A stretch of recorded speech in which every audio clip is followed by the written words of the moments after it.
Hello world, it's 10 o'clock in the morning on the 22nd of January 2014.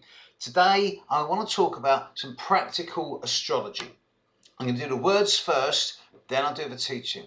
Right now as I speak, the moon is approaching 11 degrees of Libra. It's opposing Uranus in the sky, it's squaring Pluto and squaring Jupiter. There is a grand cross formation in the heavens now, this last 6 hours, this next 6 to 8 hours, through to perhaps 5 p.m. tonight UK time, which is making this time particularly today, quite difficult. But this is a taster of times to come. Now, to show you in the sky, here's a laptop with the pattern on. For those of you that can read charts, look at that chart. This is now. You will see that grand cross formation. You will see on the right the moon at 10 degrees, 11 degrees of Libra, and above it Mars at 20 degrees of Libra. Opposite it, at the left, Uranus at 9 degrees of Aries, and at the top the conjunction of Pluto and Venus at 11 and 15 degrees of Capricorn, opposite Jupiter at the bottom at 13 degrees of Cancer. Where the moon is now is where Mars will be for a month, during the month of April. This Grand Cross pattern is the most long-lasting that there's been forever. Certainly within long-term human history, i.e. 500, 1,000 years.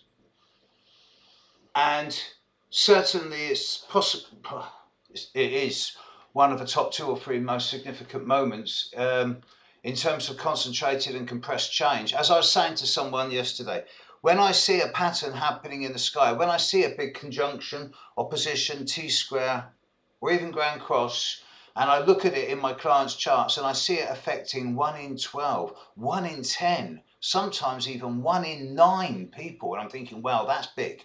If it's affecting 1 in 10 people, that's 10% of the population. That means that this is going to have a ripple effect out into the world at a global level. The Grand Cross during April, which effectively runs during the whole month of April, maybe not the first week, is going to affect somewhere between 25 to 30% of people, a quarter to a third. And that's substantial. That's substantial.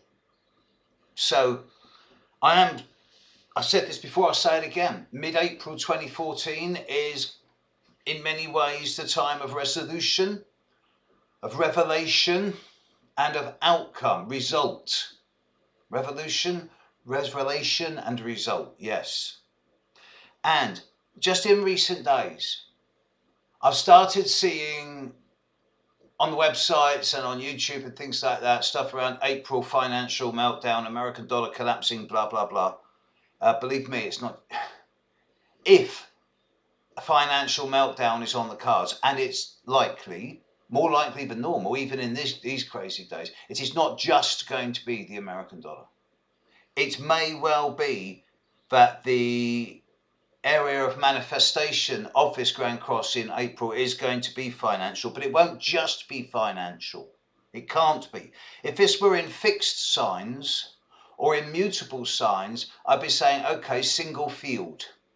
Or certainly in fixed signs, I'd be saying a single field arena, either personal or global or economic or political or military. Because it's in cardinal signs, it involves direct actions. And actions always reverberate and have echoes. Another thing that I've found already in 2014, and I've done maybe 60 readings so far this year, is that in the vast majority of individual horoscopes, I'm able to say to people that by the time they're into May 2014, 80% of this year's challenges are over.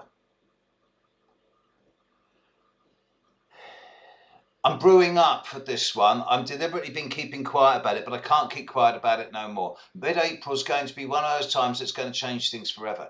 The trigger for this has already happened, and that was the first 10 days of January 2014. And that was the sledgehammer cracking open the walnut. So if you, as an individual, got affected in the first 10, 12 days of January by sudden, incisive developments, either positive or challenging, then this is a taster.